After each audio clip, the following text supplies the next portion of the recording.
Друзья, всем привет! И сегодня наконец-то мы поговорим про очень интересные лампы. Это Osram Nightbreaker LED. В чем прикол этих ламп? Все просто, ребят, эти лампы официально можно использовать на дорогах общего пользования. Пока не у нас, а пока в Германии. И в этом, собственно, и прикол этих ламп, что они соответствуют всем нормам, которым нужно соответствовать, и поэтому это первые лампы такого типа, то есть светодиодные, которые можно поставить в обычные галогеновые фары и не бояться, что у вас будут какие-то проблемы с законом. Но еще раз делаю оговорку, пока это сделано не у нас, пока это сделано в Германии. Но я очень надеюсь, что рано или поздно подобная ситуация произойдет и в России тоже они будут сертифицированы. Но давайте сделаем их тест, обзор и посмотрим вообще, как эти лампы себя ведут, собственно, в фарах автомобилей.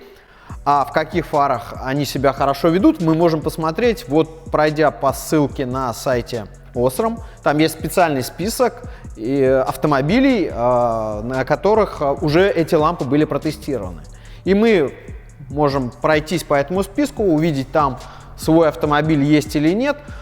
Благодаря щедрости подписчика у меня есть фара от Пола. И если мы пройдем по этой ссылке и посмотрим, мы увидим, что там есть этот автомобиль в списке одобренных. Соответственно, мы можем уже сейчас оценить данные лампы, предназначенных для этих ламп и одобренных фарах. Ребят, ссылку на список одобренных автомобилей я, естественно, оставлю в описании, вы можете посмотреть. И второй момент, который меня интересует, это все-таки отличие вот этих ламп и прошлых ламп, которые я использовал и до сих пор использую на своем автомобиле. Мне хочется понять разницу между одобренными и неодобренными, насколько она большая, что там со светом хорошо или плохо в сравнении, и понять, насколько была, собственно, объемная работа произведена и насколько эти лампы ушли далеко в плане именно от не сертифицированных ламп. Кстати, стоимость этих ламп где-то там за 100 евро заскакивает, и это достаточно недешевый комплект. Можете сейчас посмотреть. Я нашел вам некоторые продавцы, сколько выставляют за них цены, соответственно, можете оценить. Но я предлагаю уже не тратить время, а перейти к распаковке данных ламп и оценить их хотя бы сначала визуально. Итак, давайте сначала посмотрим на коробку, что нам тут обещают. Тут говорится, что это уже H7, то есть нет этого значка, что это приблизительно H7. Также нам обещают здесь 220%, я так понимаю, прироста и пятикратный срок службы относительно, наверное, галогеновых ламп. Также мы видим, что здесь на 19 Вт у нас мощность. Это, конечно, немного, но я подозреваю, что поскольку лампы сделаны для рефлекторных фар, этот параметр невозможно было сильно увеличить.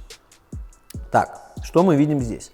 Мы, собственно, видим здесь информацию, что она соответствует галогеновой лампочке. И самая интересная тема – это штрих-код, который мы сканируем, переходим по этому, я так понимаю, штрих-коду на документ, его распечатываем и катаемся по дорогам общего пользования, но, повторюсь, пока это не у нас, а пока в Германии. Так, что мы здесь видим?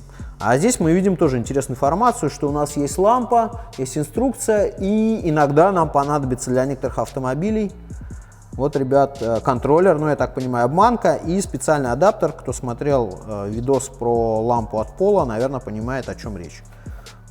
Давайте их вскроем и посмотрим. Тут у нас такая стильненькая коробочка. И я тут уже немножко ее вскрывал, поэтому даже немножко повредил. Сейчас достанем лампочку. И вот она, ребят, лампа.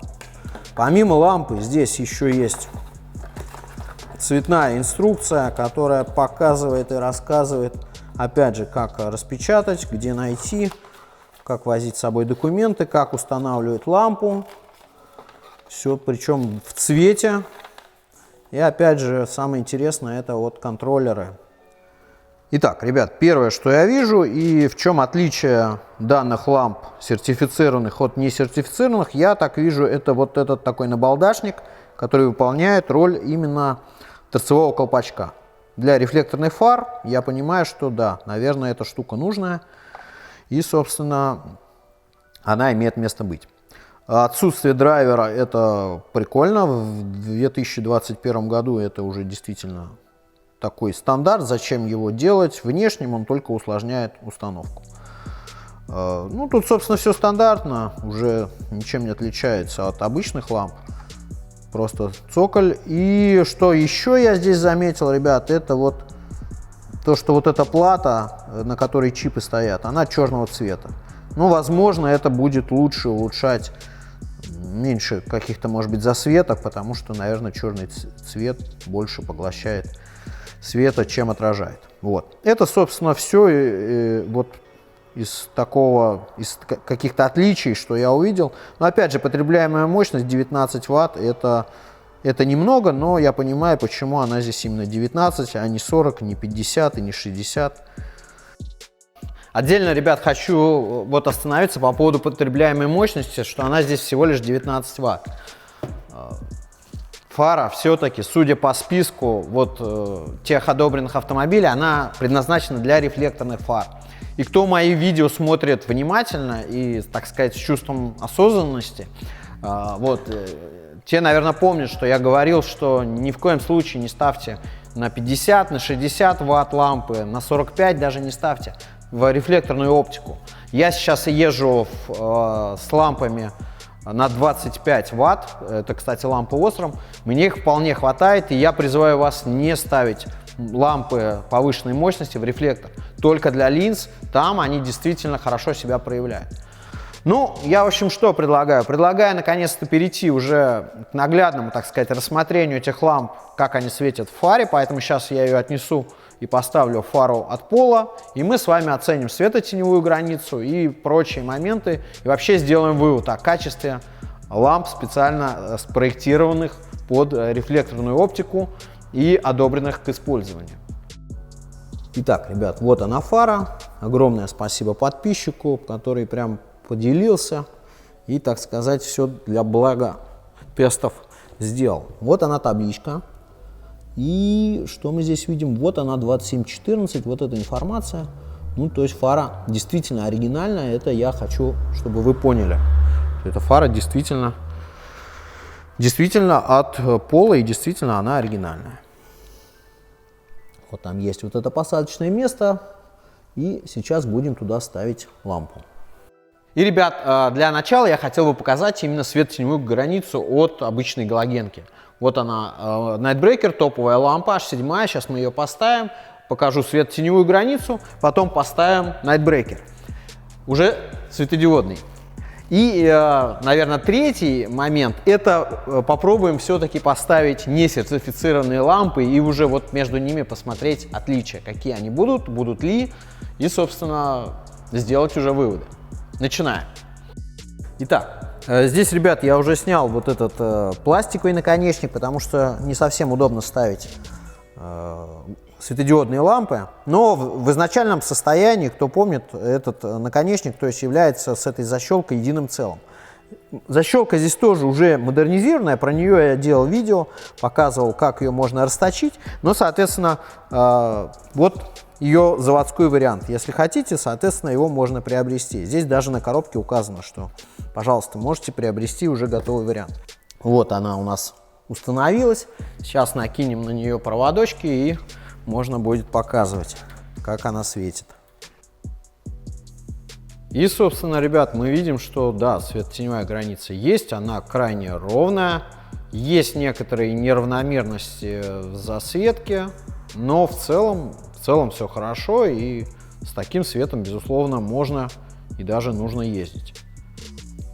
Сейчас, ребят, я поменяю на Nightbreaker уже светодиодный, и мы, в общем-то, оценим, насколько у нас сохранится светотеневая граница и вообще прочие нюансы.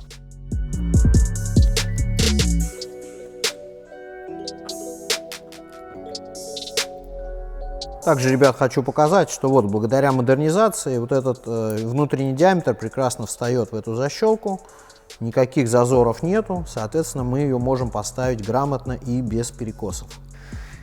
Так, защелку поставили, и теперь ставим лампу. Лампа ставится с небольшим вот уклоном. У нее единственное положение есть, собственно, других вариантов, к сожалению, нет. Итак, ребят, барабанная дробь мне самому интересно, потому что что там получится. Давайте включать и смотреть.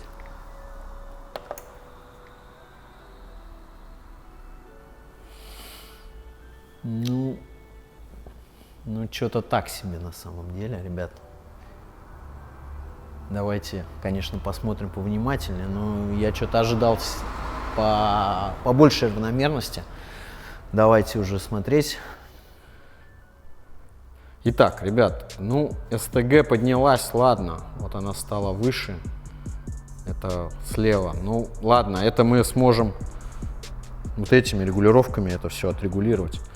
Но так, чтобы прям пятна, там есть пятна, вот в центре более яркое пятно, слева менее. Ну, пока что-то вот прям не в восторге. Я, ребят, сейчас попробую ее немножко взять, здесь покрутить. Возможно, она чуть-чуть как-то получше встанет, но в целом я пока эффекта вау не наблюдаю. Единственное, что здесь очень тихий вентилятор. Вот он прям очень тихий, его практически не слышно. Ну, давайте посмотрим, что сейчас может быть, если я немножко, как бы вам показать-то, начну ее немного крутить. Ну, вот так вот чуть-чуть получше стало.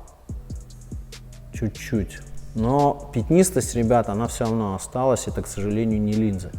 Вот можете посмотреть. То есть в центре, вот здесь вот прям около цифры 4, более яркое пятно. Все-таки это не так, чтобы вау. Так, ладно, смотрите, сейчас я ее вытащу и на 180 переверну. Возможно, она так тоже встанет. Нет, ребята, она не встает, соответственно, у нее только одно положение, поэтому здесь вариантов быть других не может. И галка стала ниже, она немножко сместилась относительно галогена. Ну, сейчас я как-то вот, наверное, такое положение назвал бы максимально хорошим. Вот, конечно, тут фары имеют небольшой дефект. Вот сверху мы видим отражатель, он в таком состоянии уже не совсем отражающим. Но галоген-то светил нормально, то есть с галогеном-то проблем не было. Поэтому тут придраться к фаре крайне сложно. Все-таки дело тут не в отражателе. Ребят, в целом, вот от того, что я наблюдаю сзади, эффекта вау я не вижу. Ну, то есть, чего-то прям такого, чего бы я не видел на несертифицированных лампах. Нет, я ожидал, что здесь прям будет гораздо все лучше в плане светотеневой границы и вот больше именно равномерности. Сейчас ради прикола давайте что сделаем. Я поставлю старые лампы, несертифицированные и сертифицированные. И мы посмотрим, мне потому что уже интересно, есть ли какая-то принципиальная разница от того, что лампа сертифицирована. Кроме того, что у нее занизили потребляемую мощность. Вот. Давайте сейчас я поставлю ради интереса и сравним. Итак, ребят, вот эти лампы, про них делал уже обзор. Кто не смотрел, посмотрите. Мне они как раз очень понравились. Я сам катаюсь с H4 до сих пор. Ну, давайте и сравним. Здесь у нас все-таки драйвер есть, но ладно. И в чем прикол? Здесь все-таки, видите, нет вообще никакого ограничения на вращение лампы. То есть отрегулировать ее можно больше, чем в Nightbreaker, где есть только одно положение. Кстати, вот такой момент, здесь чуть больше диаметр, и вот эта защелка пиленная, она не вываливается, ее ставить даже удобнее. Надеюсь, вам видно, ребят, я ее поставил там, сейчас поставлю саму лампу, и все-таки мы наконец-то сделаем вывод по поводу по поводу сертификации ламп. Что она дает реально в плане света. Итак, включаем. Итак, ребят, вот я сейчас покрутил и так, и сяк, нашел наиболее такое правильное положение у лампы, вот оно. Итак, вот настроенные максимально лампы. Ну, что я, ребят, вижу? Вижу я, в принципе, что, да, у Nightbreaker светотеневая граница лучше. Видно, что она лучше, действительно. Но вот эти лампы более равномерные. Про вот эти, это, ребят, я говорю про вот эти вот лампы. Сейчас, секунду, покажу вам упаковку. Я их тестировал. То есть я просто вот эти лампы взял. Они где-то на сколько? На 20, наверное, 4 ватта, насколько я помню, да. На 24 ватта. И, ну, в целом, глобальной разницы нет. Да, Nightbreaker получше по светотеневой границе, но я ожидал, что там будет большая равномерность. Там ее, к сожалению, тоже нету. Сейчас я еще вам покажу вот именно сравнительные фотографии, и на них будет видна, собственно, разница между этими лампами.